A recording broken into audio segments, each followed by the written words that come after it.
Tonight, I can report to the American people and to the world that the United States has conducted an operation that killed Osama bin Laden. Where we continue to follow the capture and killing of Osama bin Laden now. Those are just some of the scenes overnight as thousands of Americans gathered in celebration of Osama bin Laden's death.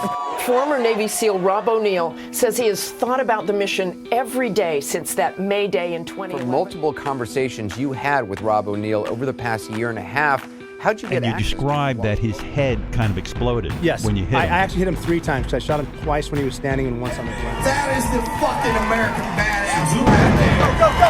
We are not going for fame and we are not going for bravado.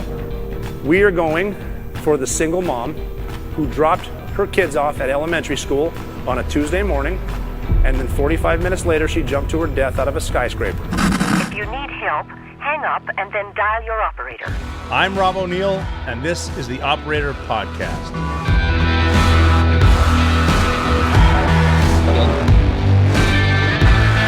Welcome back, everybody. This is episode 93 of the Operator Podcast. I'm your host, former Navy SEAL Robert J. O'Neill. We bounced around a little bit. We lost episode 90. It was an in-person interview with John Weiber. And then the last one, if you haven't seen my interview with Will Chesney, that was number 92. This is 93. We're going to keep it in order from now on. But 92 still out there with Cheese. If you haven't heard that yet, Will Chesney, he brought the military working dog Cairo on the Bin Laden raid. That was a really good interview. A lot of fun to catch up. And it's more of a just... what are the feelings on the way in, on the ground, and on the way out? Quite a story. He was there with me, and like I've said before, that's one of those. That was a mission where we could lose everybody if you get hit with a missile. If the house blows up, it didn't happen.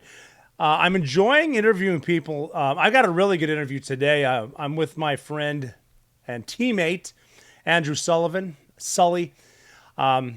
Navy SEAL, Tier 1 Navy SEAL for a long time. His story is excellent. I love talking to him. We're going to catch up today. Some good stories. And again, it's a lot of it's just about some of the mentality stuff. There's a difference between going through basic underwater demolition, SEAL training, or BUDS, which every Navy SEAL does, being in the SEAL teams, but then to get to the Tier 1 unit, you need to go through a selection process. There's a different mindset, a different way they can get in your head. Sully was a Tier 1 Navy SEAL for a long time, and he did full circle. He went through the selection after being a SEAL Team 2, worked a whole bunch. He and I went overseas together. He actually got back into the instruction part, so he was cadre for Green Team selection to get across the street to the Tier 1 unit. And it's just a lot of fun catching up with, so I'm going to bring Sully in right now. All right, so here we are, the Operator Podcast. Very excited. Like I was just saying, Andrew Sullivan, former Navy SEAL. Sully is with me. Did some deployments. Sully, great to see you, my friend. How's it going? It's going well, brother. How you doing? I'm doing well, man. This is exciting. The weather's getting nice, and that's all I can ask for, I guess. Yeah. You're in Virginia still? I am still at the beach. Kids here, ex-wife, so leaving isn't quite the option, but I don't mind it. They're good people here, so I may do. Virginia Beach is great. That like there isn't like Breeze Airlines like taking over for direct flights all over the East Coast. Yeah, so Florida, they go down there, a couple other places. I've taken it a few times to Tampa, and it's pretty good. There's no first class seats, but I was going to say on a scale of Spirit to Southwest, how we work. It's on the higher end. It's better than Southwest, I think. Really? Yeah. The thing about Virginia Beach or Norfolk, flying out of here, it's either you take Breeze and get a direct flight, or you fly first class on another airline or Comfort Plus or whatever it is, and you get a layover in Charlotte or New York or wherever. So to me, I'd rather pay way less and get there a lot faster. Yeah, no doubt. I'm all about the direct flights as well. Yeah. I used to have a myriad of options, but I don't know if you saw this. I did get banned from a major airline a couple of years ago. Yeah, what's that all about, man? I had 7 masks. There was this time. It was in 2020. You may have heard of the lockdowns. And doesn't ring a bell. Yeah, and I was flying Delta Airlines. I'm a 1,000,000-miler on Delta, and they gave me nuts and a drink.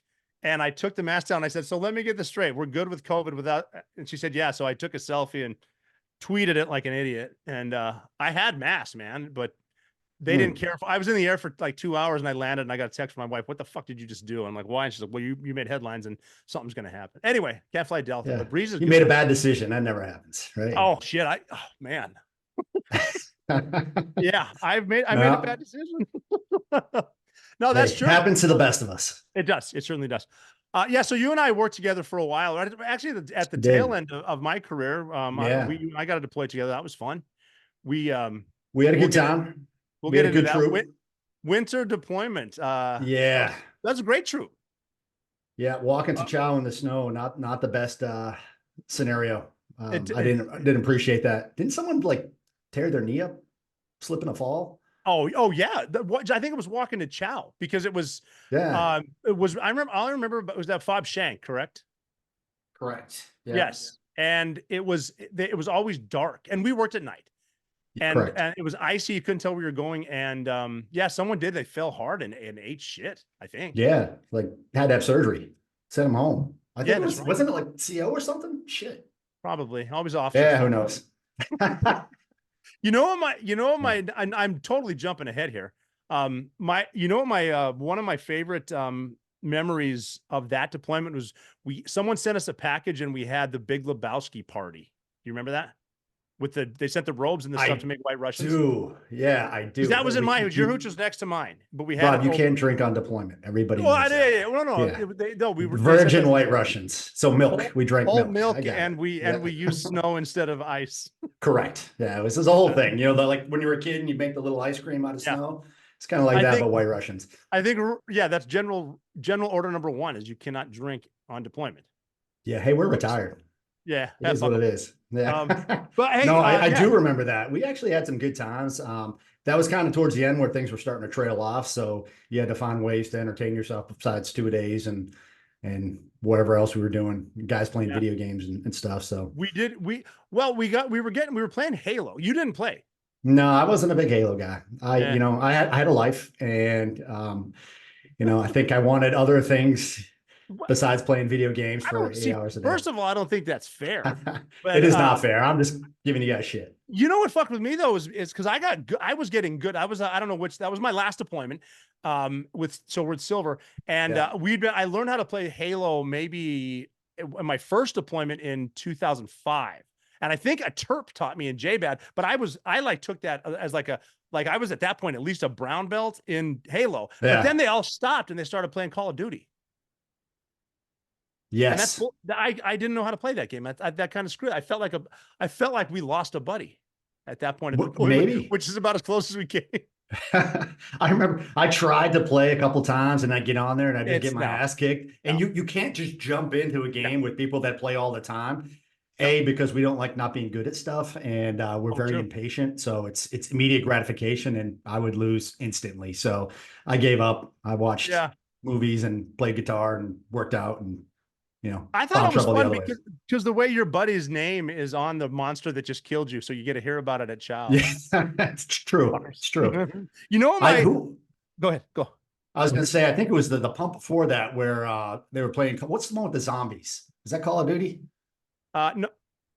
Oh shit! See, I just know Halo. That was the monsters and Master Chief. That's all. It was like Nazi zombies. I thought it was one of the Call of Duty games. Call of Duty, yeah. It was a much different animal and a disc. I stole the disc from Alpha, and it was guys. Our lawyer friend was one of the ringleaders, and then I put together this like 5-hour scavenger hunt that took them all over base that they had to do in order to get the disc back. Oh, sorry, I had to put some ambiance on there. Yeah. Wait a minute. So you made them do I don't remember. I made them do a scavenger hunt to find their Call of Duty game so they could get it back. So for about 5 hours one day on base, they were walking around like a group of high school kids trying to find their video game so they could play Call of Duty again. And I actually it was more entertaining for me clearly than it was for them.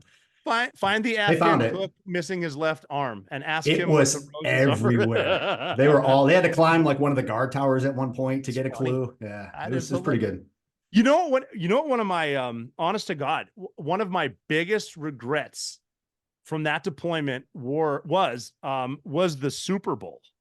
That was so that Super Bowl 46 in 2012. And the reason Yeah. is, well, because we watch, I mean, we did have fun, I think, watching football when we could every Sunday. That was a blast. But AFM. okay, and I don't have this written down. You might not remember, but there's a phrase that's very common now that just came out then that I fucking despise. Do you remember what it is? No. Pick six. Really? I hated that. Oh, that just came out back then? I feel like that's... Well, it was around that area maybe, and someone's going to fact check. Okay. But I remember, Yes, I remember hating pick six. I dig it now, but I was saying that whatever, it doesn't matter. But my biggest regret is that Super Bowl, because you and I would talk football, and because the teams from Boston were so good at everything, I just wanted at the time the Patriots to lose. And because they were like 13-3 that year, and they were playing the Giants, who were whatever the Giants are. Which was that the second Giants Super Bowl? Yeah, the second Mario Manningham catch. But Eli Manning won both, and because the Pats were undefeated, then they lost to Manning, and then they lost. And I remember just because I was a Redskins fan, but back when they were a team, and I still feel bad because who? Yeah, exactly. Thank you. But being like, I like history. I wish I would have been a part of the time where Tom Brady won every fucking Super Bowl of his career, and I feel bad. Yeah.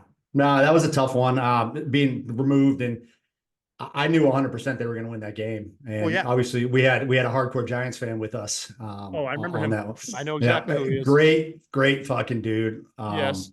But man, shitty guy to watch a game with. But and then they lost on another like ridiculous.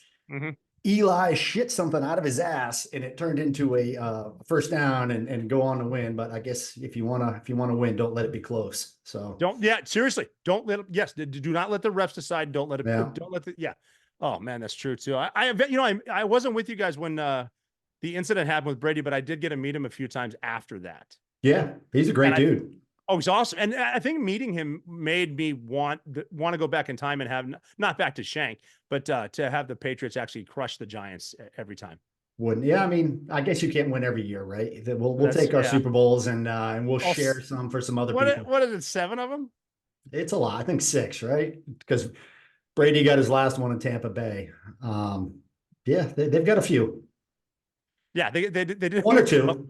But yeah, but he was funny because I met it one time. I was with him at the Kentucky Derby, and I'm convinced, looking at his picture as at like the combine when he was coming out of Michigan compared to how he looks now, something went on with him and the devil selling a soul. How does he do it?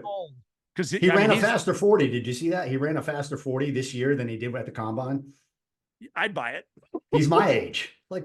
He dyes his hair. He has to dye his hair. I mean, he can't be this luscious gray.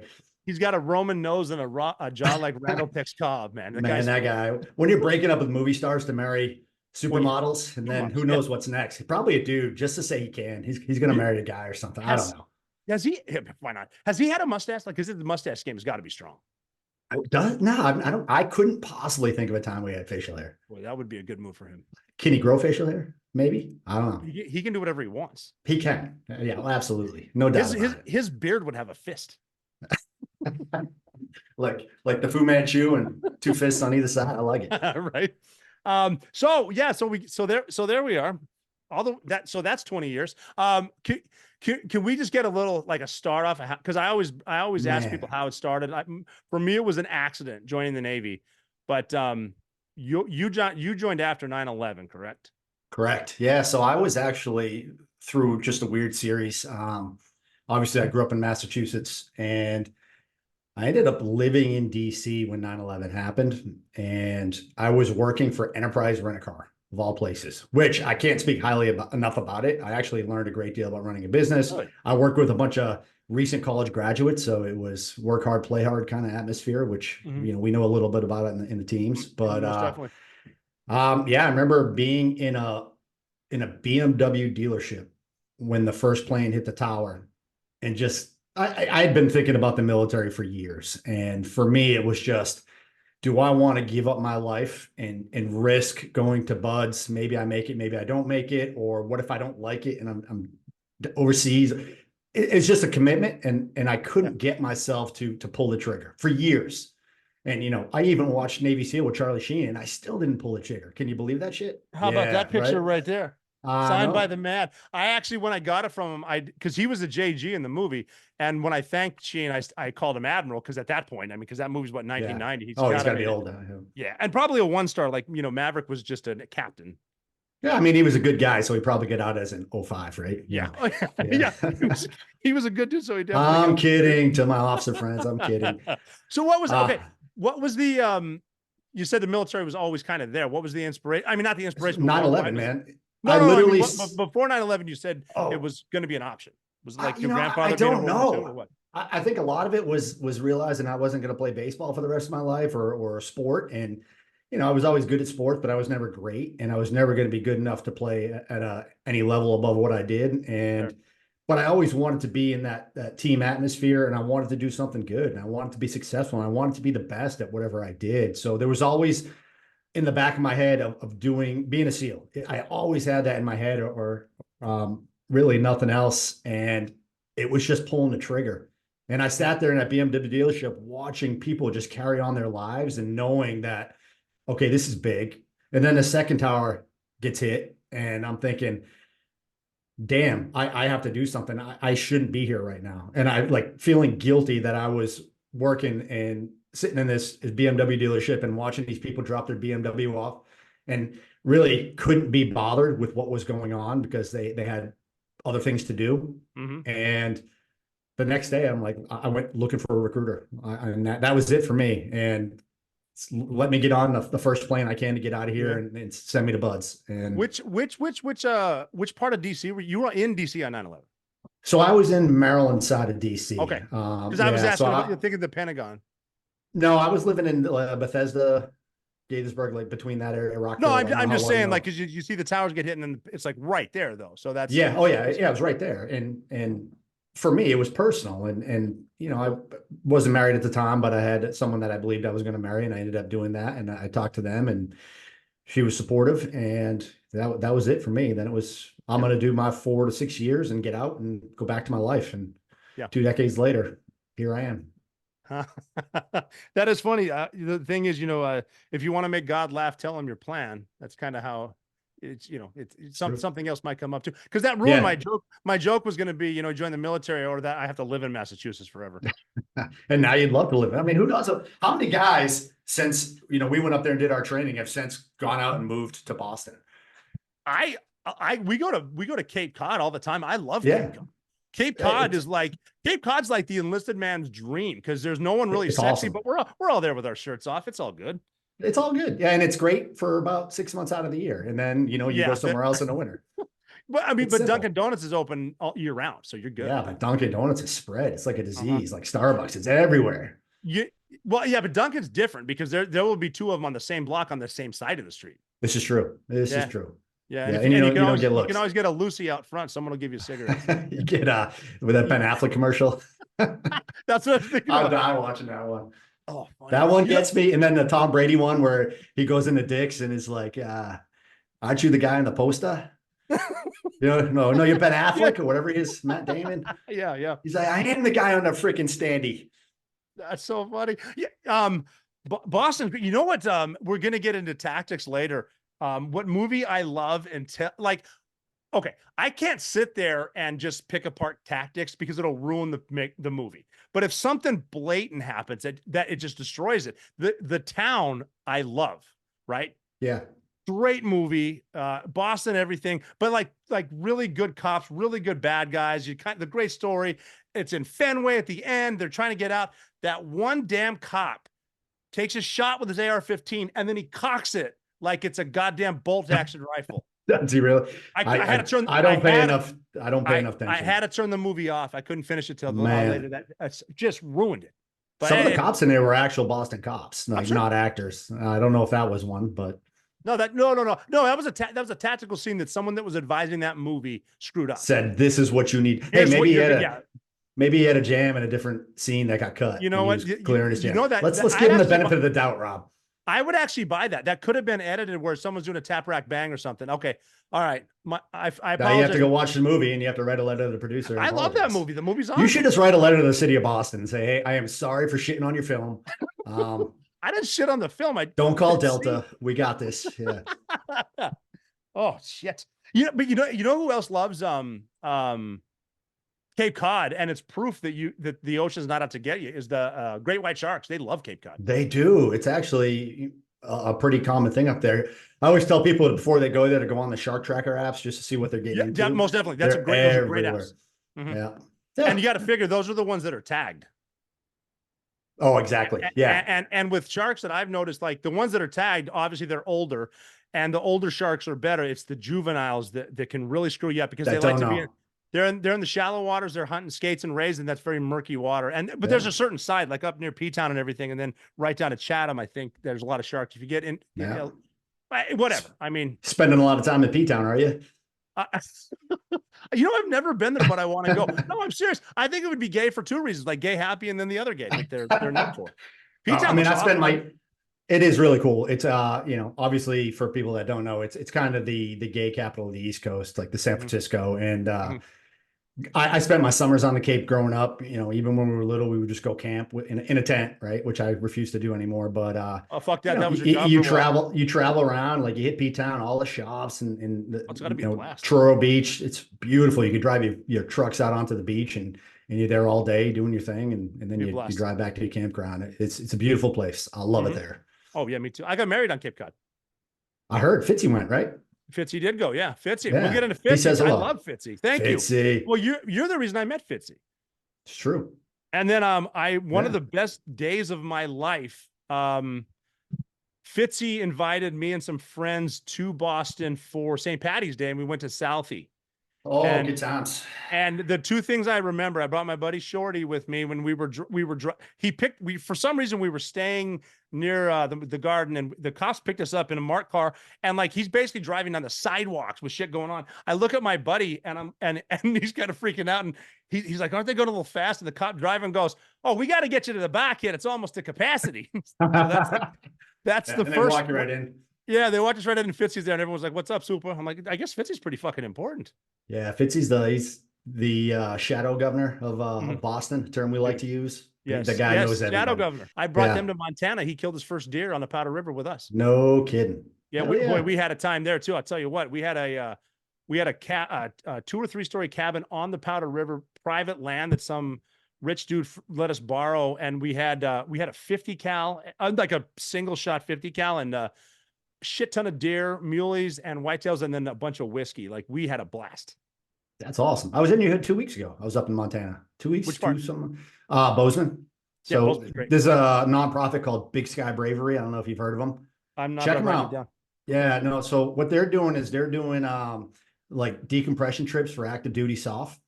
Oh, and yeah, so the guys will come off a deployment. They'll fly them up for a weekend, and they'll do obviously some mind healing stuff. Right. This is a mental health retreat. Good. But it's also wrapped around the outdoors of Montana, hunting or fishing, or in the winter, skiing, jet ski, snowmobiling, Perfect. You name it. And man, they're crushing it. So on the nonprofit side, I've been talking to the guy who started it for some advice for my nonprofit. So good dudes. And that's active duty guys after deployment. That's really cool. Active duty. Yeah. Really cool. Right. There's nobody out there doing that. Everybody, it's all retirees. There's something. Montana's got great fly fishing. Right by Bozeman, a place called Three Forks that turn into the Missouri, that turn into the Mississippi, the Jefferson, Madison, Gallatin. And I mean, even if you don't fly fish, if you get some waders on and stand in a river with nothing going on with the river, I'm talking peace, man. That's therapeutic, right? Mm-hmm. Yeah. I bet, just like Worcester. Just like Worcester. What's like Worcester, Mass? Same thing. The mental health thing is huge too, and it's starting to get addressed. I've been getting into psychedelics lately. And that really helps too, because a year out of the Navy or whatever, the Army, Marine Corps, it's like tough and all this stuff. But the further, me personally, the further it gets, I start to concentrate on more shit, and I needed an out. And the psychedelics, man, we got to make not a comeback, got to bring it in too. So that's my thoughts. Yeah, it's obviously it's becoming more mainstream. Marcus and Amber vets, they're crushing it right there. Yep. They're out there. They've been out there for years now, and they're finally talking on Capitol Hill and getting the word and getting approval from people to really bring this to the mainstream. And you're just one of a dozen guys that I've spoken with that had some amazing results from different kinds of therapies, alternative, we'll call them. Yes. And man, if it's helping people, we need to explore it. It has to be done.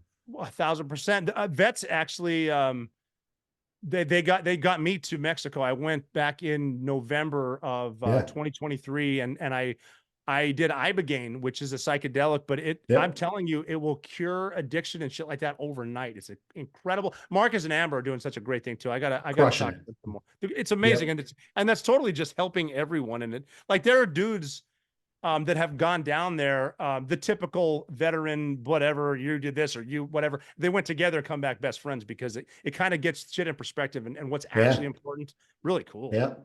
That's great, man. Yeah, and the story after story of guys coming out and changing their lives, and it's great. It does, because we obviously have a mental health problem in our community, and I see it in law enforcement now. The more I work with them, and we need to find ways to give guys outs, and if that's what it takes, then let's do it.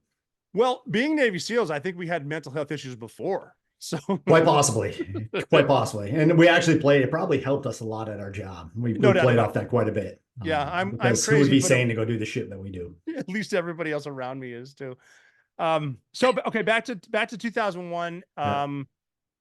So boot camp, you go to ISA school, not a big deal, and then you pipeline. I mean, it was a big deal. Come on, dude. Yeah, ISA school. Honestly, it was kind of a big deal because it was on Demnick. And no shit, that is okay. I didn't know Demnick was a thing until I went to A school, and we would get up and go do our workouts in the morning, and we see guys running, and they'd be like, "Yeah, it's Demnick." I'm like, "What the fuck is Demnick?" And that was the first time I'd ever heard about it. I was gonna make a joke. Yeah, we go to Demnick, we don't know what's happening. All of a sudden, at the coffee shop, all these dudes come in with book deals. There's something going on here. Who does that? Right? Yeah. I don't know. Bricks. So you in the contract for SEAL training. For basic underwater demolition SEAL training, and then out to Coronado. So that's 2001, 2002. By the time I got to Buds, it was 02. I got stuck at A school. They lost my orders. I missed my class 246. So I got rolled before I even got there, and ended up getting out there for 247. Yeah, it was awesome. You imagine that, like joining from 9/11 and just wanting to go fucking get after it. And I'm sitting in ISA school in Demnick, Virginia Beach, just waiting for my turn, just to even go to selection to find out if I can actually make it through. So I got delayed and finally got out there and classed up with 247. I was the third guy there for the class. So when I got there, 246 hadn't even classed up yet to start first phase. But they were already full. So I still had to wait another 2 months before we classed up, 2-3 months. And then what are they? I mean, they're doing the typical. We had PTR when I was there. Still, but this was before PTR even started. Oh shit. Okay. So it's just find yourself something to do and work out every day. And then if we need somebody to go support on the island or wherever, just be available. And that's what we did. Okay, where were we staying on the amphibious base side? Jesus, I don't even remember. No, I was staying on. When I first got there, we were in, was it 604? But you were on the Bud side. For some reason, the class wasn't in there. I don't know if it had just been cleared out. There's something going on. So it was like me and 2 other dudes in that barracks. And then we got kicked out to somewhere else. And I don't remember where it was. I was never on the amphibious side though. Okay. And I don't know how that worked out, but it did. I remember when I went there, the first few nights I had to stay with X Division, which, I mean, I'm a big believer that in a lot of success, you need morale, and living with dudes that who wasn't just quit. Oh, talk about just literally, well, this instructor kicked me out. He didn't like me and you're not going to make it. So just filling like my 19-year-old head full of bullshit like that. Man, that's just a depressing place to go. But okay. So you class up and, I mean, I think a lot, people that listen to this podcast know what Buds is. Like first phase, obviously, PT or asked, if anything stand out in Hell Week or what were your thoughts before Hell Week or anything like that? What I was shocked by was the amount of people that quit before Hell Week. We lost half the class and we didn't even have Hell Week yet. So that kind of struck me as strange. And I didn't really know what to expect other than reading, different SEAL books. Mm-hmm. So I tried to take it one day at a time. Someone gave me that advice once upon a time is, hey, don't think about the whole course. Think about one day at a time and then just making it to Friday and then reset on the weekend. Perfect. And that's what I did. And there was never a time where I thought I wasn't going to make it. I think being 24, 25, my worry was, am I going to get hurt? Am I going to, that's old. People don't realize That's if you old. think of SEALs as pro athletes, right? A pro athlete who's 24, 25 years old is halfway through their career in most cases. And just depending on the sport, but football, the average expectancy is like 3 years. So for me, at the end of the days, I was just trying to feel good, and watching these younger kids just get up and go, it pissed me off a little bit, but it was also motivation for me too, to keep up and to do the best I could at everything, and not let these little fuckers beat me. So some of them did. Well, of course.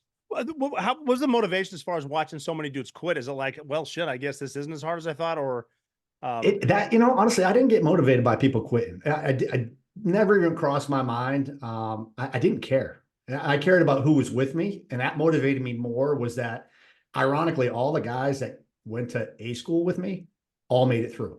Oh, cool. Almost every fucking, and it was like 10 dudes. It was between 246 and 247.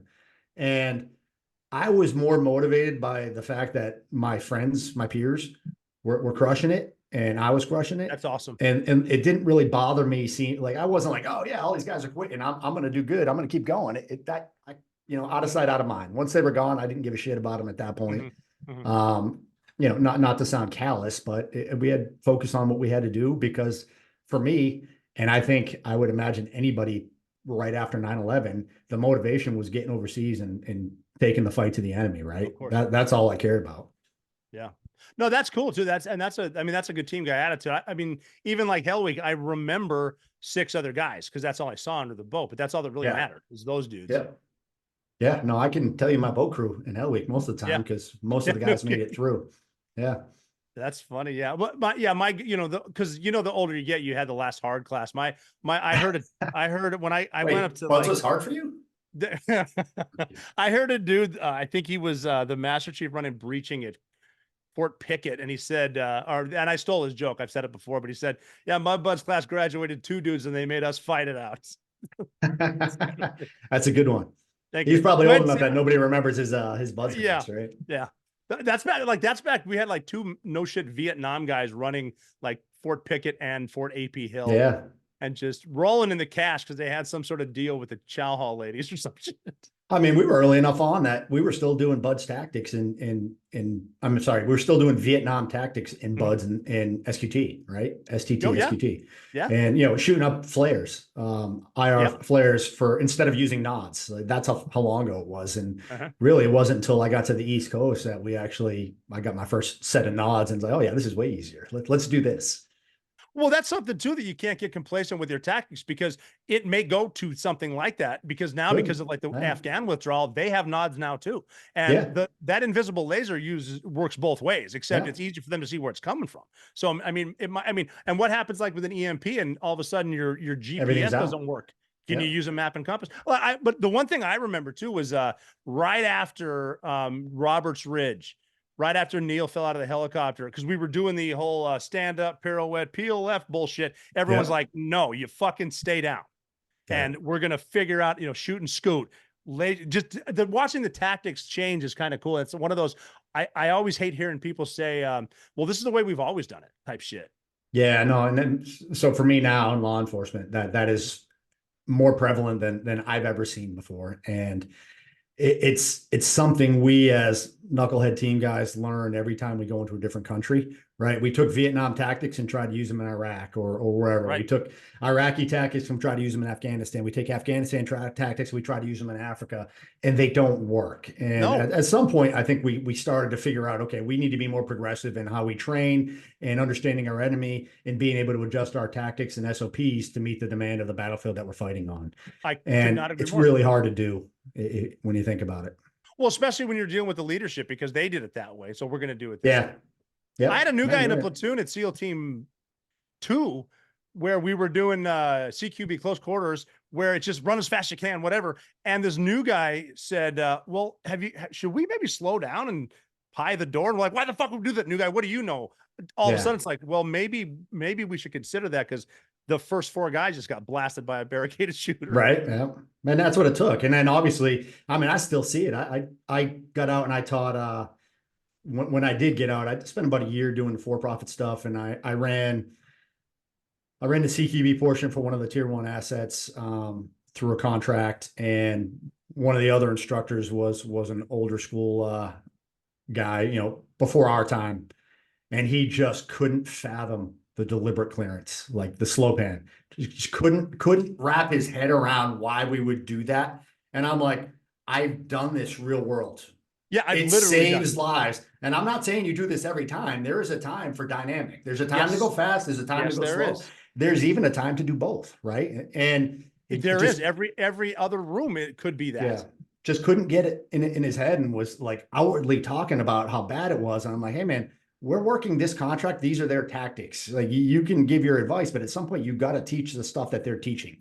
And it was weird, but it's that old school mentality of not understanding why. And sometimes people just have to see things in real world applications to be able to fully understand and accept it. I think a way you could help him think, a guy like that, is have him wear nothing but PT shorts, no shirt, and then flip flops. Yeah. Have him come and clear either side, and have 6 guys at a time blast him with paintball for a solid 15 minutes, and maybe it'll register. The dude, he's a good dude too, and he's a great instructor, and he was a fucking stud, man. Like just a physical stud. But yeah, I think sometimes you have to put people in those scenarios, and hopefully it's in training to identify it. And it's the same thing in law enforcement right now. It's like, well, we would never do that. I was like, you say that until you do it. Until you do it. Did you ever think you'd be doing a cordon and search for the streets of Boston? No, but marathon bombing, now you're doing a cordon and search. Yeah. And you're calling people like me because you don't know what you're doing because you've never trained. That's right. It's crazy. Yeah, it is. I actually, I was landing on a Delta flight in New York the day that happened, and the first guy that called me was Fitzy. Yeah. But like you're saying, like, well, that would never happen. Like we would never be looking for Al Qaeda in Boston. No, right? Now you are. Until we are. Yeah. Until we are. This has never happened until it happens. That's Man, I like October 7th. What if one of those attacks happened here? What are we going to do? What is our response? There isn't a response. It's how do we keep that from happening? That's where we focus our energy. Mm-hmm. And I don't know whether we're good at it or not. I think we're better than most people, but we're not perfect. And people will slip through the cracks. And if enough people slip through the cracks, then we're going to have a Gaza-style invasion, and we have absolutely no way to stop it. None. No, and not immediate, right? It's going to come down. Well, the thing on October 7th, they didn't have guns. It's going to come down to the Second Amendment. Those people have safe rooms. That's fine for a little while. Yeah. But what if they go to a state that, is not gun friendly, and we're expecting the police, and if that's all attacks, well, I mean, the police are not trained to respond to that, whether they're armed or not, and they're going to get overwhelmed really quickly. And hopefully it's a place where there's a bunch of law-abiding gun owners who can step up and fight back. But man, it's going to be a while till somebody who's capable responds. So it's scary to think about, and I hope it never happens. And I think the odds of it happening here are far less than Israel or Gaza, but it's always a possibility, especially with the border. With the borders, man, that's the whole thing too. And the two best things that I see for someone who wants to do bad things with this country, the open border and then gun-free zones. I mean, I was in Times Square the other day. Did you know they put up gun-free zone signs in Times Square? And it's like, wow, why didn't they think of that a couple of years ago? Does it work? That'll stop it.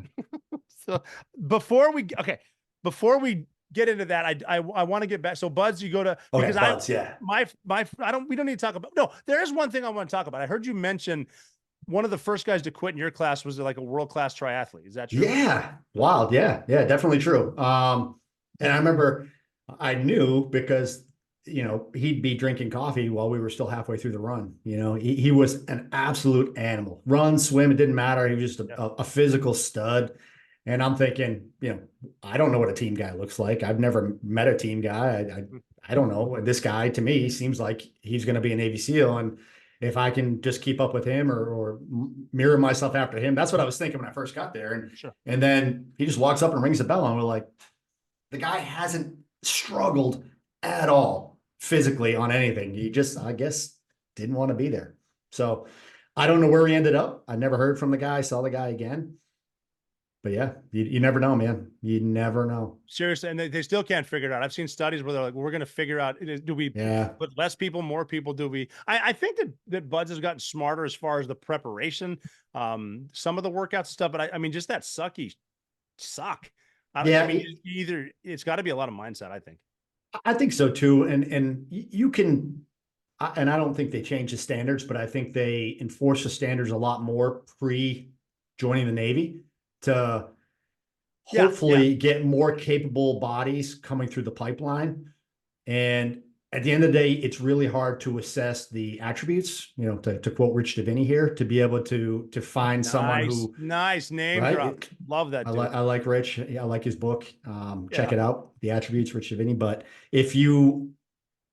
we've also spent a lot of money trying to figure out what makes a team guy tick so we can look for that in our candidates. And all this money we're spending, at the end of the day, the attrition rate is exactly the same.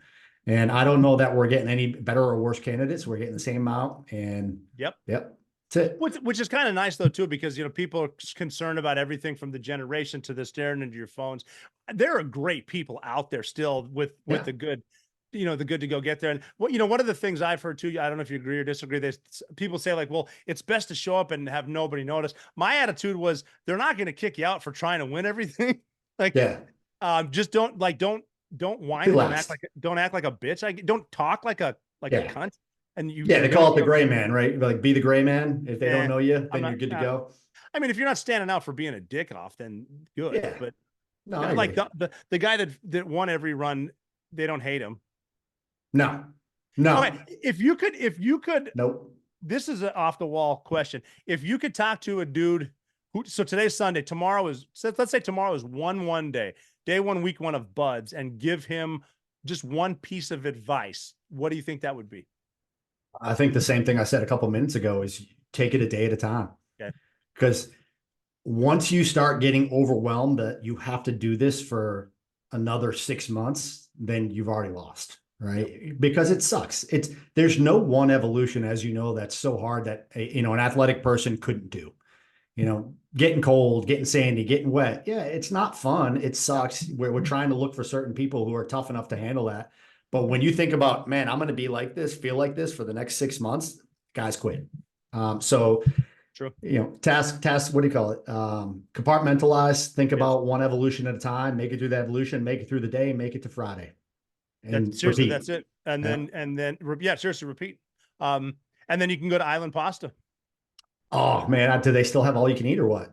I don't know. I was in San Diego maybe a year ago, and it's still there. It's still. But I was heading to Mexico for the crazy shit, so I kind of hung out at the hotel before I went to the spirit world. But yeah, I remember we went there. San Diego hasn't changed. Well, it has changed a lot. Downtown has, yeah. But we went to Island Pasta and Buds, and it was like all you can eat. I think they did it in the off season. They did. And so we rolled up with a bunch of dudes from the class, and we just probably crushed them. We went the next week because it was once a week, and they weren't doing it again. I think we ate all that pasta. So but it was good. Carb up. And then what's that T-shirt place? Bull Shirts. Bull Shirts. That's still there, isn't it? I don't think it is. I think it closed. But you know what else is there? Is the diner. What was called? Well, Night and Day is still there. I don't know if you remember that place. Danny's is still there. Jesus. But what's the one? I used to go up there every Sunday and get breakfast. And I don't know why I can't think of it. I'm thinking of it too. I know. It had the jukeboxes at the table. Yeah, it was so good. And it's still there. And it's still just as good. I still dig McPee's. I'm a big fan of McPee's. I do too. Yeah, I mean, just Coronado in general is it's super nice. It's a great place. Awesome. I try to go there at least once every time I'm on the West Coast in San Diego, and just to reminisce a little bit and remember how much that place it changed my life. It really did. It's still too what I love about Buds is that you made senior chief, I made senior chief, but I still look at Don Shipley as holy shit, that's senior chief Shipley. And I'll go to McPee's. I'm looking for instructor Gillespie not to kick my ass, even though that was 1996. Yeah. There's something cool. And I'm sure it's just the camaraderie and the Buds thing, but man, Coronado, dude, that's you can't really, that's as good. Again, great whites, man. I'm telling you, they're everywhere. Yeah. I went there last year for my 100 class anniversary. Wow. And so ironically, I don't know if it's ironically, but we had dudes from 047, 147, and then my class 247 for the graduation of 347 in the Trident pitting. And man, it was pretty cool. It was really cool to see. And one of our guys, our Dr. SEAL astronaut gave the commencement speech because he's an overachiever. What And hasn't that dude done? That's amazing. I don't know. Who knows? Who knows? Wow. But yeah, he's the nicest dude in the world too, which is what Yeah, makes and it at least he easier. looks like a poster child Navy SEAL too. That's so Right. cool. Yep. That's awesome. So, okay, were they still doing when you graduated dream sheets for which team you're going to go to? And how did that work? Yep. I put all East Coast, and I don't remember the order I put, but I just put all East Coast. And I don't know if it's unfortunately or fortunately. I would say I really enjoyed my career, and I wouldn't change a thing. So fortunately, my name was last on the alphabet of guys that made it through the class. And everybody that in my class that went to the East Coast went to Team 10, except for me and one other dude who were the last two dudes in the class alphabetically. We went to Team 2. Cool. So cool, but all my buddies went to Team 10, who was next out the door. That's true. I remember that. I remember and that. They got there. Team 10 went out that was the Red Wings deployment. So all those dudes, they went out the door, and that was when Red Wings was shot down, and Latrell and all that bad shit. I saw those dudes right before they took off in JBAT. I was at a safe house. I was with yeah, that's right. I was with what we would call a color squadron, my first deployment. Yep. And we took motorbikes over to see them. I ran into Dan Healy, who I went to sniper school with. Yeah. And I saw some of the dudes bullshitted with them. We talked about Sam Adams, obviously an East Coast beer, and then then they took off, went back to the safe house. Yeah, I remember that deployment. Yeah. So for me though, at the time it fucking sucked, right? Because I've already got stuck at A school, had to go through Buds, SQT, made it through first time. I didn't even think about that. They're fucking. So I'm already in the Navy now. I'm already like a year and a half invested in the Navy, trying to get overseas, and I show up to Team 2, and Team 2 is still on deployment. So like a couple of guys are trickling back, and the rest of them are still 2 to 3 weeks out from coming back. So I got full benefit, which is cool because back then jump school wasn't part of the pipeline. So yes. I got all those schools because nobody was there as a new guy. Which ones did you get? So my first school was jump school. Like I got in there like, all right, you're going back to San Diego to go skydiving. I went through the Navy jump school, which was phenomenal. It was like one of the first classes through Navy. And then comms, JTAC. Comms I wasn't excited about, but JTAC I was. Huge. It got me on so many ops as a new guy because nobody else had it. And then guys started coming back, and I got to do the full workup. But a full workup is 18 months. So now I'm a year and a half in, and I've got another year and a half before I even think about deploying. And man, it was just God! And then after Red Wings, like there's some combat going on. We're losing dudes. Yeah, fuck, that's got. I mean, I'm getting frustrated hearing about it. Yeah, so it was tough, and then we finally get through that whole workup, and I was just lucky enough to have Team 2, the senior chief that got in trouble and got sent back to Team 2 to be a task unit chief, to be my guy. So we were training all of the the damn tactics, and as far as a new guy coming in to learn, I had the absolute best instruction from my leadership that I could have asked for, and it really helped shape what I wanted to do with my career next, because the deployments fucking sucked. I did back-to-back Iraq pumps that were not fun. Which part of Iraq were you in? So first one was Baghdad. We were in the green zone, and it was when we were still doing PSD. Oh, fuck that. Are you shitting me? Yeah. So we were slowly turning it over, but if you don't mind, can you just, for people listening, briefly explain PTSD? Sorry, PTSD. Yeah, there it is. PTSD. Sorry. So personal security, it's a Secret Service job. It's protecting foreign dignitaries, or when we have the president goes over, usually we spin up a team to run the military side of it, right? Because the Secret Service can't talk to air assets, so we'll embed military units within them. And for this, we ran security for the top 5 Iraqis. So president, 2 vice presidents, prime minister, and the outgoing prime minister. And at that point, we were somewhat turning it over, so we were more in an advised assist role. Okay, but that's it. Traveling and just it was not fun. Occasionally, we would lobby, and we would get to do some direct action, counter sniper stuff, which was a cool exposure, and there was a lot going on. But man, I was there between the I don't know how many months, 12, 16, 14 months in Iraq, maybe, and never shot my gun one time. That's just not one time. See, that to me, Navy SEAL's job would be a direct action or a hostage rescue, not walking around waiting to get shot, protecting someone who's stealing all the U.S. taxpayers' money. Yeah, and that's if you just think me. about the time though, like, the different battles that were going on, Ramadi, Fallujah, all that stuff, yeah. it was right around our deployments schedule. So we just Yeah, weren't true. involved in those, and that's fine. But, I'm not gonna Frustrating. criticize what happened. Everybody I never deployed with anybody, never lost anybody in Iraq. So Hey, that's good. on that side, it's a great thing. But as far as getting that experience, it just wasn't happening. And it was a critical moment for me because I was either going to get out or I was talking to my head shed about doing blue to green because even No shit. yeah, even Dam Neck wasn't working at the time either. That's a huge move, right? And I just wanted to work. Like I joined for a reason. And at the end of the day, I decided against getting out. I decided against blue to green. And I figured, you know what, I'm going to screen and see where that takes me. And, at the very least, I'll low 4 years. At the very most, I'll low 4 years. And, if it's what I thought it would be, then I'll stay in. And as much as you can you describe what you mean by blue to green, or want to just pass over that? Yeah. So blue to green is just going from the Navy to the Army Tier 1 Special Operations Unit. That's all it is. It's doing an in-service transfer from one branch of the military to the other branch.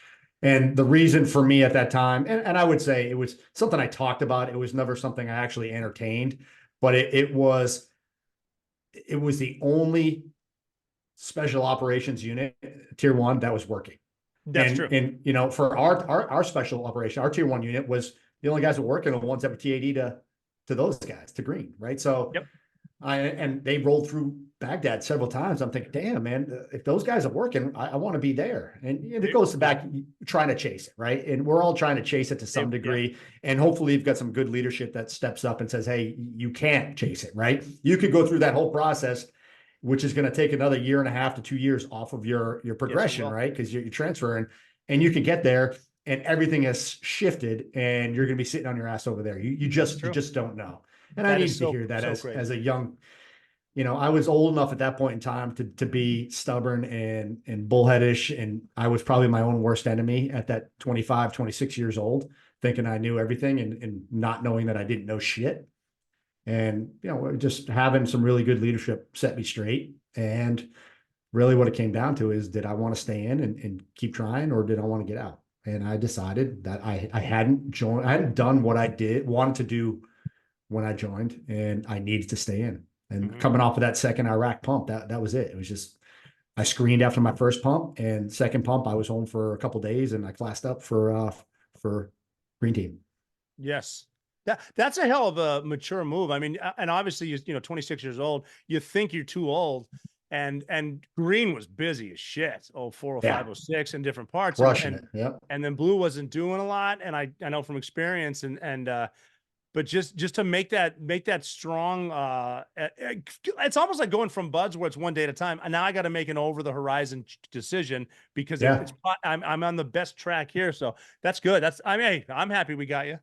Yeah, no, and it's a tough one too, right? I'm married with kids at the time. So for me, it was significant. And, I know my wife at the time didn't want me to do it because she knew the op tempo was going to change, especially if I made it through, and she knew the risk was going to be higher. And there was a lot of reasons not to do it. But at the end of the day, guys like us, it's a calling, man. And the calling was still there. And I hadn't done what I set out to do. And there was nobody or nothing in my life that was going to prevent me from getting there.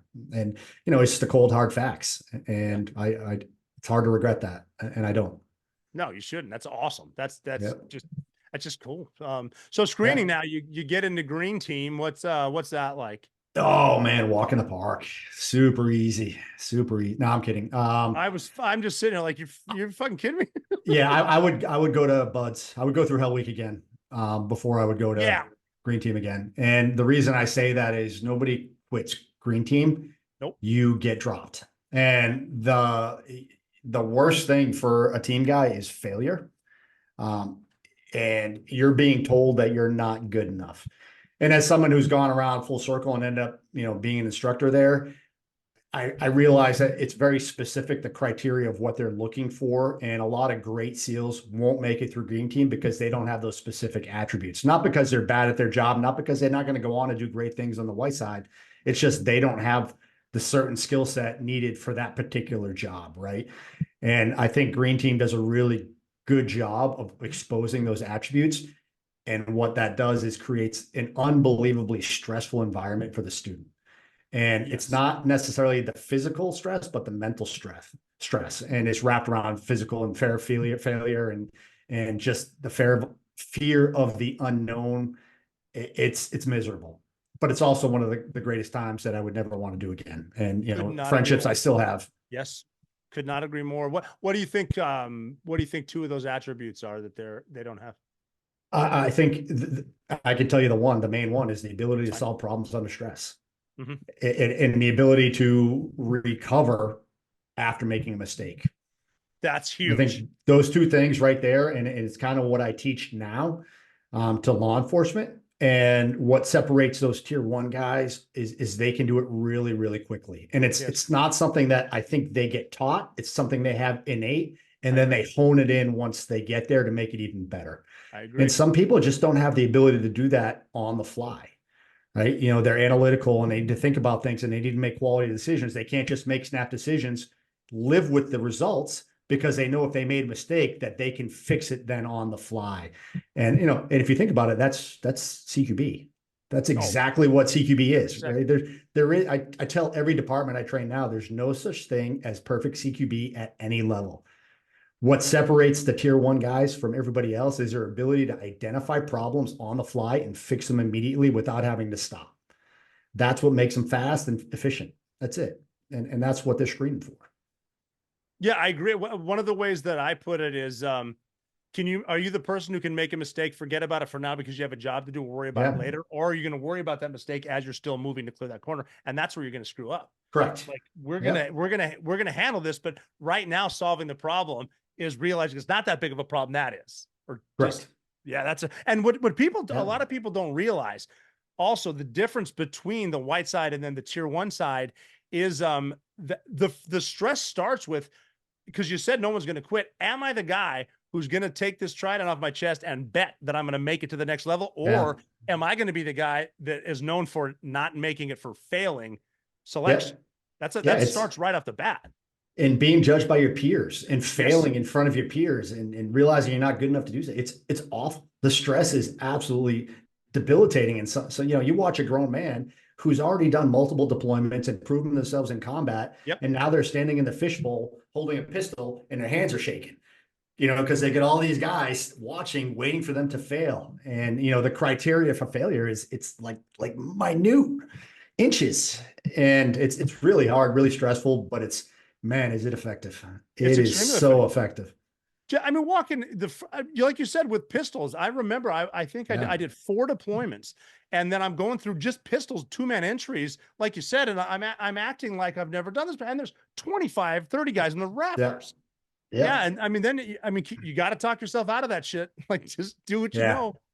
Crazy. Yeah, that is the stress there. The CQB is, I think Green Team is still known for that being the part where. That's it. Yeah, that's where most of the guys get dropped. That's the criteria. And the irony is we're not really looking for guys.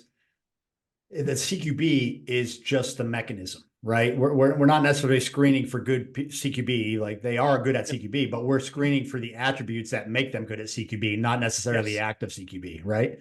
And it's you can't fake it. There's no way you can fake it. So you either pick it up and do it, or you don't. There's no in between. It's black and white. And no matter how much money we throw at this problem as well, we still have the same amount of dudes that make it through. So true. I mean, they even moved it around, because when I went through, it was jumping first and then CQB, but they were realizing they spent this many millions of dollars on the aircraft and the support and the jumps, and then we lose half of them. So switch it up. Yeah. I love the way you put that, though. That's we're not looking for great at CQB. We're looking for the attributes that make you great. Yep. And you said too, there's probably never been a perfect run. Never. I mean, if there is, I haven't seen it, and I don't know how many hundreds of thousands of runs I've seen or done or whatever. And there's never something I can't critique. And as we stop looking for problems because we're successful, then we're just asking to fail down the road, right? Absolutely. So, it's just the mentality is different where we come from, and we're trying to introduce that mentality to other people, and hopefully it catches on. I remember what I learned on my way up as I climbed the ladder at the Tier 1 unit. When I became a range safety officer and RSO, it was more important during a debrief watching a troop run. Yeah. It's like, I don't want to hear about what you did great. Please tell me 3 things you just screwed up. Let's talk about that. Yeah. And there's always something, right? Yeah. And it's funny. There's a floor in that kill house. You know which one, where one of the hallways, you can't change it. It's that one L hallway. I've never seen anyone do that right. No, I believe it. We can draw it up. I can show you what we're supposed to do. Yep. We're going to, but at the end of the day, that's fine. Fail forward, right? Fail forward. We still solve the problem. It's just, we didn't do that the way we drew it up. But when you watch people that aren't experienced do it, that problem stops the train. And they sit there for 15 minutes and they deliberate on how to best do it. And it's like, no, man, just pick one job, do that job, and trust that the guy next to you is going to do his job, right? And now we see people who aren't experienced enough. And this is why, on law enforcement side, I'm really pushing hard to increase training and broaden training to include high-risk tactics, is they see a problem and they want to solve it all individually, right? Because they're not used to working with high-performing teams, and they think they have to do it all themselves instead of just picking that one task and letting, I made a wrong decision and I went left. If you're wrong, stay wrong, and trust that the guy behind you is going to go right. And we don't see that mentality anywhere else because nobody prioritizes it the way we do. Right. It's interesting. I mean, I love tactics. I love doing it. I love teaching it. And the more I do it and see it, the better I get at understanding it and being able to teach it. So it's interesting. Yeah, no, it definitely is. And I think the selection there too, Green Team, is that's just I think it's a great job too, because the cadre are guys that are still working. They're just they're just kind of coming down and doing it, and they're going to go back up active. And then that way, I mean, you're talking to the guys that come back from overseas, and you're teaching the guys going through selection, the different tactics and how to change them. And I just remember too, in Green Team, looking up at the dudes that had the patches, just the respect for them. Cause they can ruin your life, but you respect them because, wow, these guys made it through this shit too. Everyone's done this. That's really cool. Yeah. And, for me, what I like the most about it is, coming from our troop and knowing the personality types and the people that I work with, and then seeing those in the students and being able to recruit kids from the class that I know are going to fit right in. And based on their talent level and their personalities, you don't get that coming out of buds, right? You get tasked to a team, and the first time you meet somebody is when you show up, and you could end up on a task unit that is completely different from you, and it's going to be miserable for however long you're there.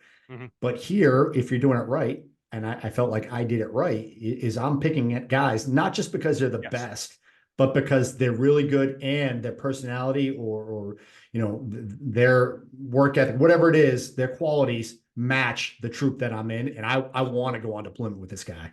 100%. It was pretty cool to be able to do that. Yeah. When I was a team leader, we had it because we did a draft, and they, based on I had the second pick. Well, so the team picked, the squadron, and then the teams go around, pick who they want. And I had the second pick for the teams, and the number one guy out of the class came to our squadron, and the first guy that picked someone else. And I'm like, well, why didn't you pick this dude? And they go, well, he's arrogant. I'm like, I'll take arrogant. Let's do this. That's the guy I want with my crew. That's fine. So, just back to that's a guy that I put through, I think.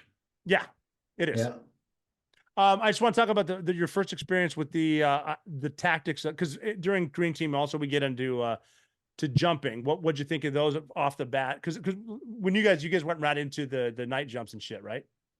Yeah, God, I don't even remember how it went. This seems like a lifetime ago. What'd you think overall of just doing like hey-hos? I loved it. And, I'm one of those guys that I really liked jumping until I had to do it for a living. And then it was like, all right, this is work. I don't want to do this anymore. And then I was the guy that brought my golf clubs on every jump trip, and I did mandatory work jumps and went golfing. So, which is funny because now I'm actually jumping into Normandy on D-Day this year with a couple other guys. Yeah, me and a couple other guys. It's actually run by Ed Byers. That's right. Medal of Honor recipient. So I'm part of that crew. So I'm going to be out in Arizona doing a static line requal just because we're actually recreating the static line jump on D-Day. No way. Down to the uniforms, the airplane, everything's the same. The altitude, you name it, we're doing it. Yeah. I don't know what you're going to jump from 750. I don't know what whatever the minimum requirement is. We're going to do. Do 700, 1500 maybe. Do me a favor and wear a reserve because there's a certain place where you're at. It's just between you and the Almighty. But I never thought I'd be jumping again, but I can't pass that up. So no, absolutely not. If you're missing a spot, I'll get recall. Give me a call. There you go. There you go. But how's your golf game? Man, probably not as good as my jump game. We'll put it that way. That's fair. I mean, for me, it's like I'm in so much pain all the time that swinging a golf club sometimes leads to me not being able to walk for a couple of days. So, unless it's a charity tournament or something like that, I don't play a lot of golf at this point. So we'll see how it goes. But the jump part, man, I love the jumping. You get really good at it, and I've been fortunate to be on real world jump operations, and I think our squadron has the most in military history, and little known fact, but pretty cool. I'm going with that. I'm writing it down I assure you though, right now someone's fact checking us, but I'm writing it down. All right, well, let's edit that out then. No. I'm keeping it. Love it. Don't worry. Someone will find a way to yell at me. You're good. You look the part. Not so much here. We got this. That's good. So, so you get through that. It's again, this isn't really a question, but what I noticed when I first we called it the second deck. When I got there, it was just such a difference from checking into team 2 instead of, hey, what's up, meat stick? It's more of a welcome here. You're a newer guy, but not a new guy, whatever. And just like more of a professional attitude. What do you think? 100% agree with you. I got in there and same thing. It was, and I'll caveat that with you're coming in as a better new guy who understands the system now and knows that, I'm taking out the trash. I'm making sure that the space is clean before I leave at the end.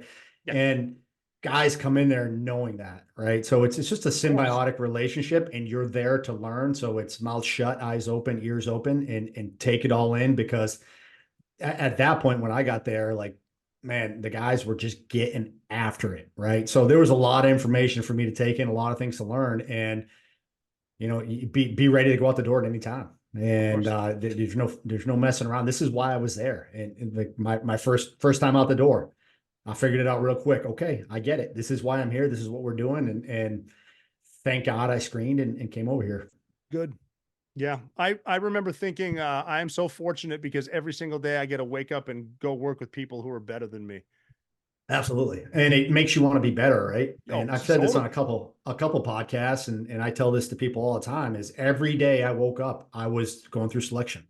Every day I knew that if I didn't come in and do my job better than anybody else, then someone else was going to take my job. And someone else is gunning for your job too. I mean, not that they're not undermining you, but I'm going to be the team leader. I will be the troop chief type shit. Yeah, absolutely. You want to be. And if you don't want to be, then it's probably time to get out. Right. If you don't want to, not that I wouldn't want to be a 6 for my career, if we were working, you know what I mean? And not have any responsibility, but just go out and play with guns and hunt bad guys. Like that's I would say maybe being a 2 is a great place to be, right? Where you don't have a ton of responsibility on this side. You don't have a ton of responsibility on this side. You're just kind of existing and going out and getting after it. Yeah, it was, what I dug too was just to back up, when I went to 2, they were known for being a really hard, stricted PT regimen. Like as far as going, Tuesday morning, show up in your wetsuit, right face, get on the bus. We're doing the ocean swim, even though it's February. But you guys had war going on. Was it the same? Because Team 2 was known for that. Were you guys that the same shit? It wasn't as bad, but I would say I've never seen so many guys have dentist appointments on Tuesday morning. Dental, baby, yes. Yeah. But it was a different mentality at Dev Group because it's like if you need to go to the range and haven't worked out, knock that shit out before we meet up at 9 or whatever. I thought that was pretty, but you have the options. I agree. You have the options. You can do CrossFit. We got combatives there. We got jiu-jitsu guys here. Go to the gym and then get to the range. Log how many shots you took, whatever. And that I thought that was very cool because you do get to the level where you're not skipping out on shit. Like I need to do this because I got to maintain my position. Yeah, you're a grown up, right? And you either you exceed or you fail. And Yeah, and if you fail, you're out. So, guys, I don't think I ever did an organized PT the entire time I was No, there, the 12 years, and I was never out of shape. I was always in shape. I was always at the top of my game, and unless I was physically hurt or had surgery or fucking brain tumor or got shot or whatever the case may be, right? So yeah, it is what it is. But yeah, and then I always bounce back, but I never needed somebody to organize a PT for me to be able to do that, right? of course. It's just a different mindset for people that have been downrange and done the job, where you know what it takes to get back down there and to succeed, and you're not going to let physical limitations stop you from doing that. Mm-hmm. I agree. I mean, just a fantastic. My only issue when I got there, we had the old building just connected to the boat barn and all that stuff, and then they built the new building. Is so high tech. It almost sucked. Just like I was talking to Cheese last week, and Cheese! There he is. Oh, I miss that guy. He's doing great, man. He looks great. He's he? awesome. He's got dogs. He's yeah, he's doing this. He got a kid, one on the way. He's cheese, man. He's just awesome. He looks. I ran into him in San Diego one time, I don't know, 3 years ago, maybe a little more, and I didn't even recognize him. Like a different person. Yeah, that's so great. funny. I'm gonna tell him that, Cheese, you don't even look. I don't recognize you because you look good. Yeah, exactly. You look healthy, my man. What's going on, dude? But that new building was nice. The only issue was that you had to walk so far to get to the stairs, to get up the stairs, to go to your. Yeah, but then I didn't have to do PT anymore, right? Yeah, no, especially us. Yeah. And then guys with skateboards inside because it was. They so did. Yeah. I know exactly what you're talking about too. You could park your motorbike in there if you want to. Yeah, but then I had a problem with the sinks because the old building you could really turn them on. These ones you had to try to get whatever. So yeah, it is what it is. Yeah, but I mean, the overseas were good. Were they all pretty much the same place for you? Yeah, for the most part. A lot of blowouts, a lot of the same location. Obviously, Afghanistan is number one on my list of deployments, and Africa several times as well, Iraq several times, and then other places. But it's everywhere we go. We were busy. Yeah, it was a busy till time. the end. True. I left there in 12. What I wanted to bring up too was I mentioned morale earlier. The where I saw a big shift, and for me, because I was the summer of 2011, because morale got really high. And dudes are so good. And I remember we had such a group of guys there. It was so good. And then we had Extortion 17 in August. And God, that was, I mean, I felt like just a hit in the thump in the chest of remember traveling everywhere and like the funerals? I do. That for me was definitely the hardest point in my career. And Jason Workman was one of my best friends, and losing him, and silver lining to that is I'm still close to his family to this day, and still see him. And the morale was low, but at the same time, like the desire to go overseas was high. Oh yeah, to do the job and get out there and get after it. So I don't think it really came full circle until we had that, and it took me years to get over it, to get past it. But I think when we never fully recovered from that loss, mentally and emotionally, to where we needed to be able to bring morale up when the work stopped. Oh, right. Does that make sense? Yeah, I wasn't around for that. Can you get into that? I mean, as with every administration that comes in, the priorities change, and it really doesn't matter what side of the aisle you're on. We did a lot of work under both administration, but at some point, the policy policy takes control over everything, right? And if the policy says we're going to win hearts and minds, and we're not going to work, then we're not going to work. And then you take that away from guys, or the work becomes very limited, few and far between. Guys aren't hoping for war, but they're prepared for war. And just like anything else, when you prepare for something, you want to be able to do it. And if you're in the NFL and you practice every day for your life to go play in an NFL game, and you never get to play, it's demoralizing. It's the same thing with combat. When you train as high a level as we train to be able to do something, and then you don't get to do it, or you get to do it and then it gets taken away, not because the problem isn't there, but because the policy changed. That's a hard pill to swallow, right? When you know those bad guys from day one to day two haven't left, they're not gone, they're still there, they still need to be dealt with, but because we changed our priorities that they're not going to get dealt with, that's a tough one to swallow, and that's really hard on the morale side. And as a senior enlisted guy, I don't claim to have the same strategic vision as the policymakers in DC, right? And I know there's certainly things that they are taking into account that I don't know. I'm not ignorant to that fact as well, but it still doesn't make it any easier to accept. Did you notice a big shift at like I mean a little shit like around the team room, around the cage area, around the retention, man? Like retention just went out the window. Yeah, we lost a significant, not necessarily my age group, right? I think I was kind of old enough, my age, my year class, whatever you want to call it, was old enough that we were already close enough to retirement that we weren't going to punch. It was the guys that were at the 10 to 12 year mark.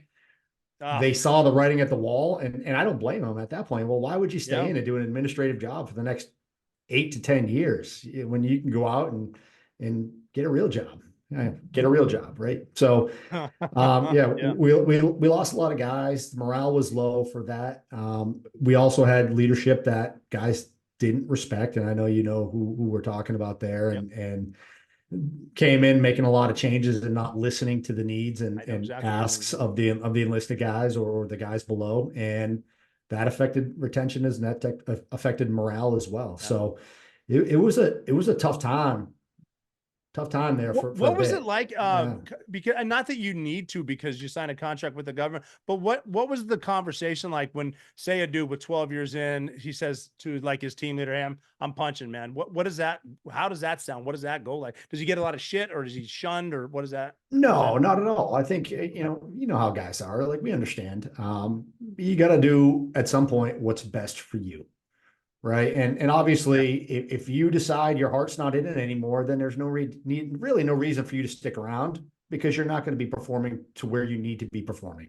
Mm-hmm. And it's hard to ask somebody to stay in when you see the writing on the wall. And the same reason that I stayed in, because I didn't get to do my job and I wanted to be able to do what I set out to do. Now you take that away and you expect guys to stay, and you're going to lose guys. And I'm in my leadership style. I want to support my guys, whether that means they stay with me or they go on to bigger, better things. And that's what I tried to do. So I certainly wasn't encouraging people to get out. And for me, it's look at the big picture here. Look at the benefits of staying in. You got small kids, college tuition, health insurance, things like that. Is that worth losing the next 6 years of your life? I don't know. For some people, maybe it is. A lot of guys now come in with a degree and will get their advanced degree while they're still in and have a career path already planned out. And staying in the military, really, they were there to go out on range and do operations. And now that that's gone, well, why are we staying in? So, it's you have to be open-minded. It's not personal. These guys, despite getting out at whatever year, 10 years, still dedicated at that point, probably a third of their lives to fighting for this country. And that is absolutely honorable. And now we're going to give them a hard time because they want to get out and not risk their lives and spend time with their families. Like, that's ridiculous. That's good. That is more of the professional level.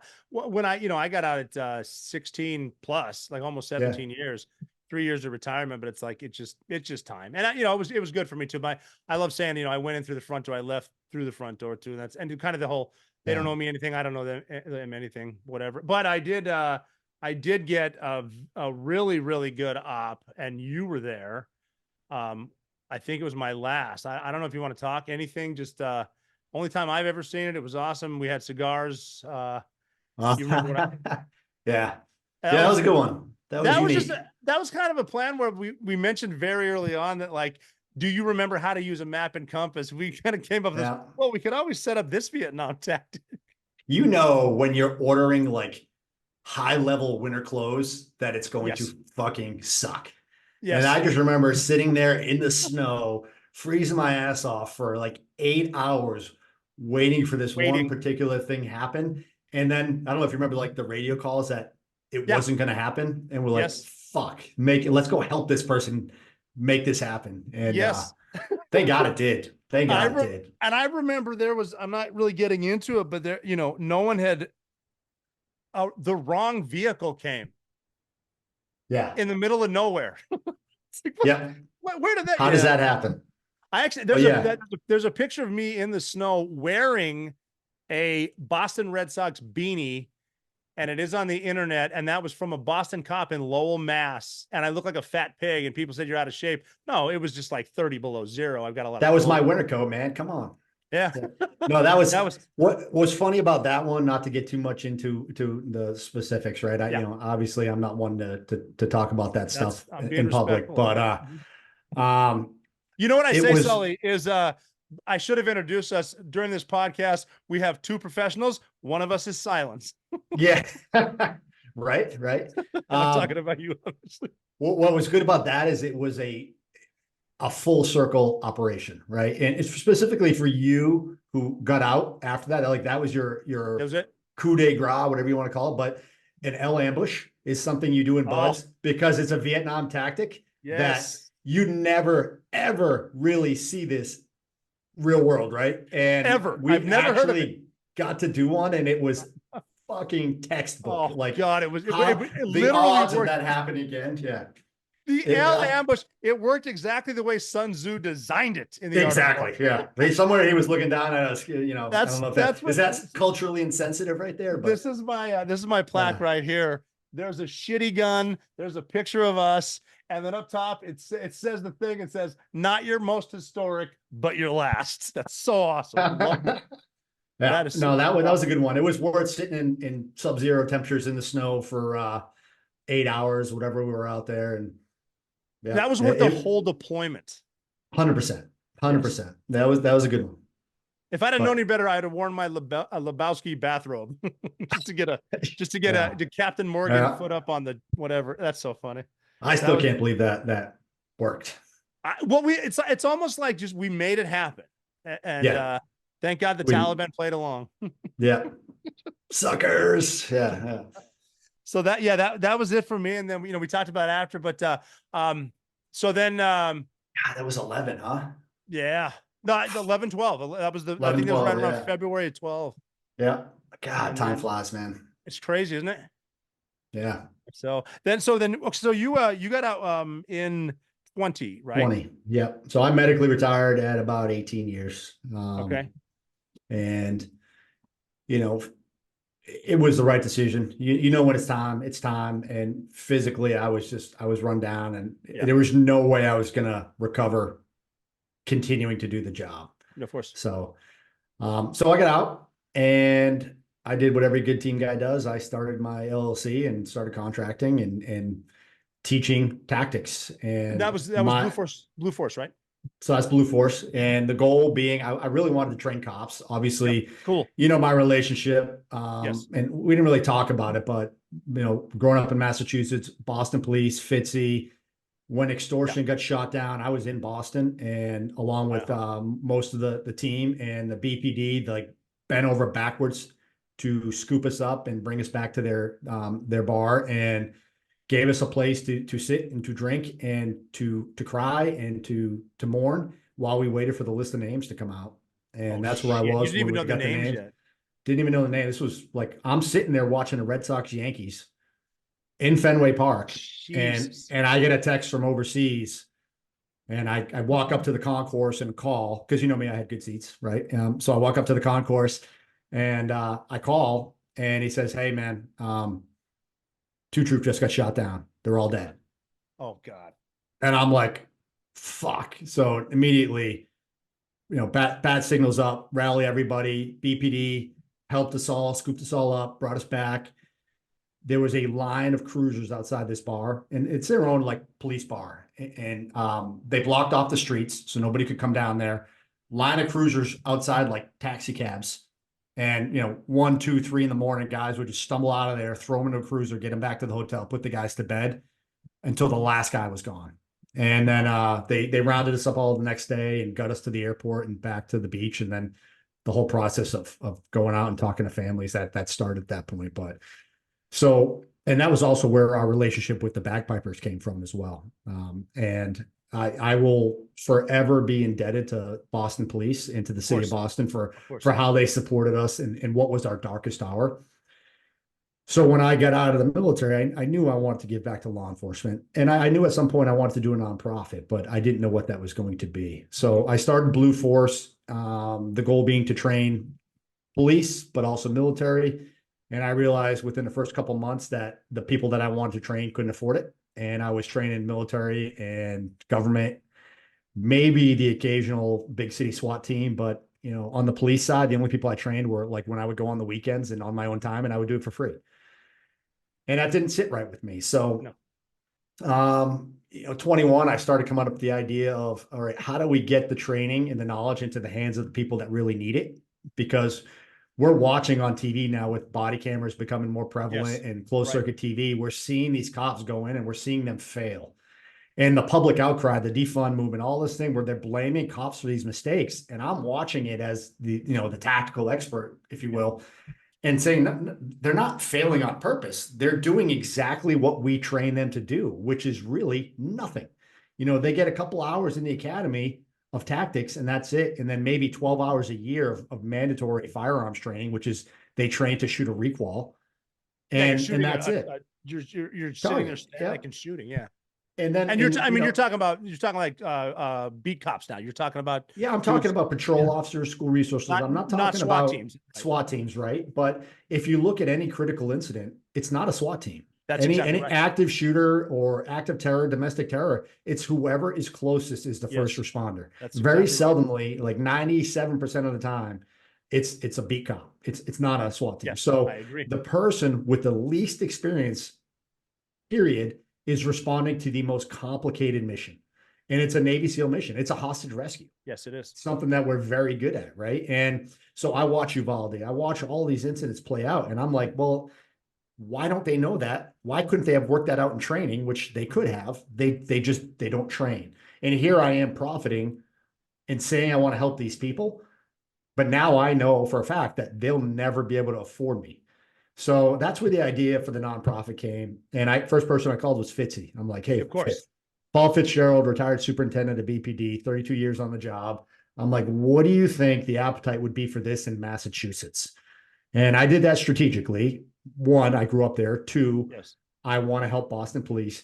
And 3, it's a very liberal state. And I felt like if I could go up there and sell this idea of military coming in to train cops and asking for money, that, I could then take it to anywhere else and be successful for the most part. Right. And we did. So 22, we actually formed the 501c3 in January of 22. And we spent about the first 5 or 6 months building our business plan and giving it to everybody to shoot holes in it. Everybody, I mean, like Democratic politicians, I wanted something very apolitical that everybody could get behind. And it's centered around community safety, not military training. And in August of 22, we actually launched. And our first fundraiser, we raised close to $300,000. And we're over 700,000 raised now and over 1,000 officers trained. And that's less than 2 years. And the goal of what we're doing is to try to take this national at some point and standardize how we train law enforcement to respond to critical incidents. Mm-hmm. And what it comes down to is a conversation we had earlier in the podcast, which was these people need to know how to make decisions under stress. And the only way you can do that is to train in stressful conditions. And law enforcement does not train under stress, generally speaking, at any level, let alone at the patrol officer level in the school resource officer. So that's it. That's what we've been doing. And, I'm talking to anybody who will listen about this, going on every podcast that'll have me to talk about it, because I think this message is as important as any as our country sees right now, because it's our families, it's our friends, it's our children that are the ones that are going to benefit from this training. Right. And that's the mentality. This is my mission. This is what I do with 95% of my time now, is I try to help these cops, and I go around and I raise money, and I try to grow and scale this operation. Yeah, and I love what you said there too, because Massachusetts is a very liberal place. But this, community first. This is not left or right. This is the community.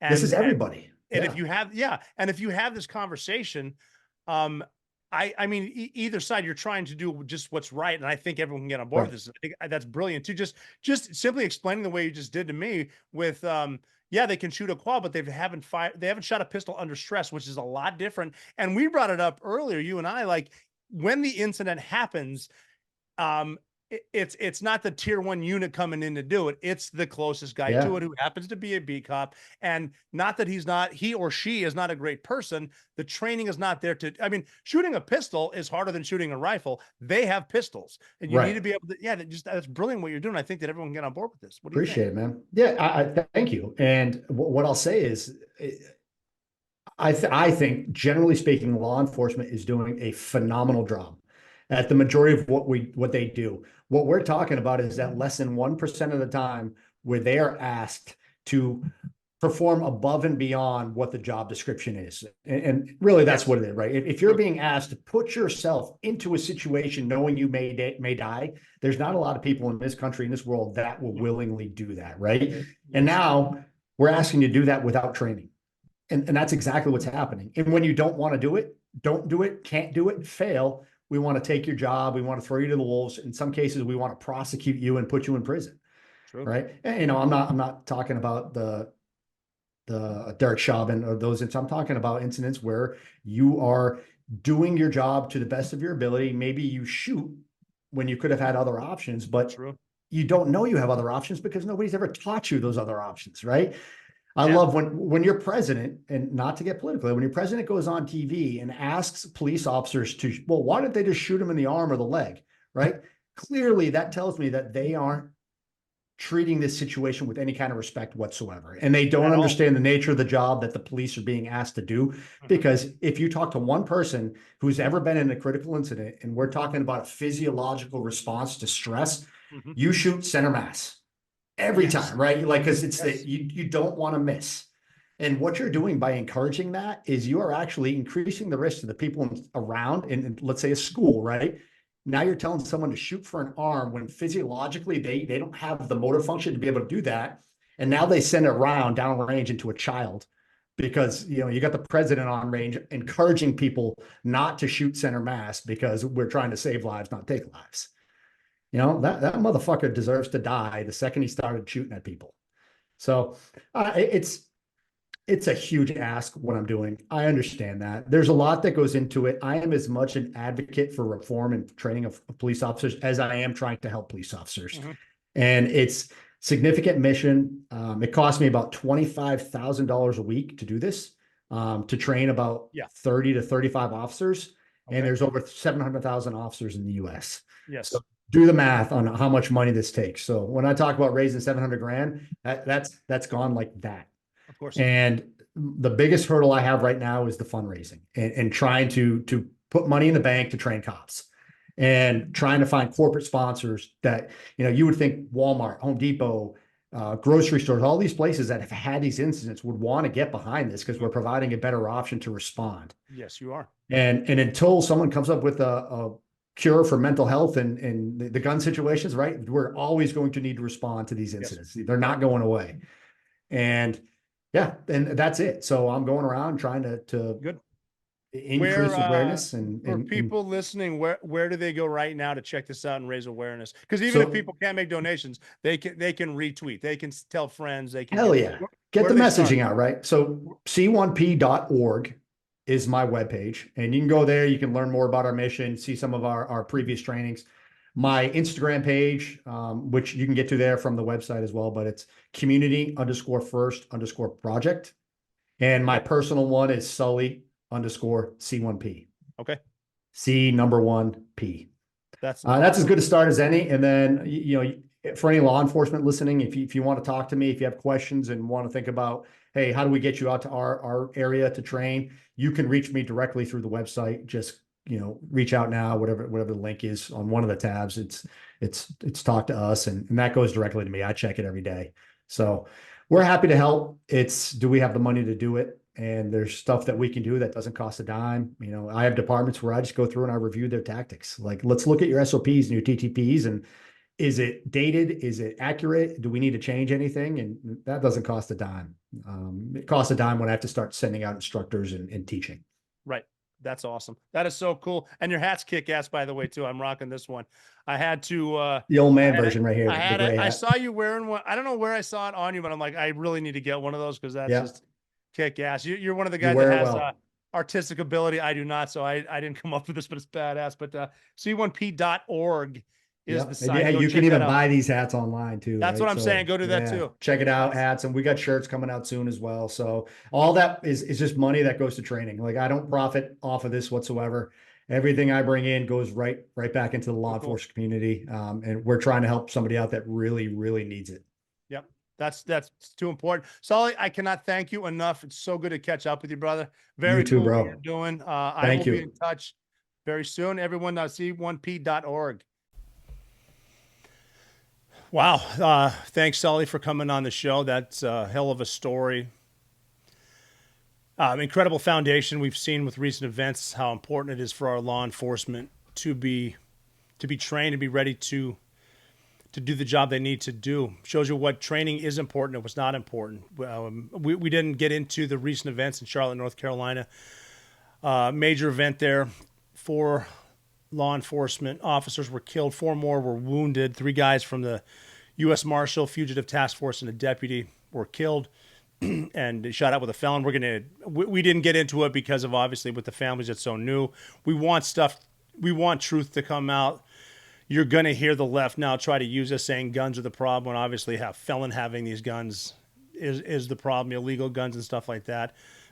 But this is how important it is. A Community First Project, having law enforcement be able to make decisions under fire, be able to return fire under fire, God forbid.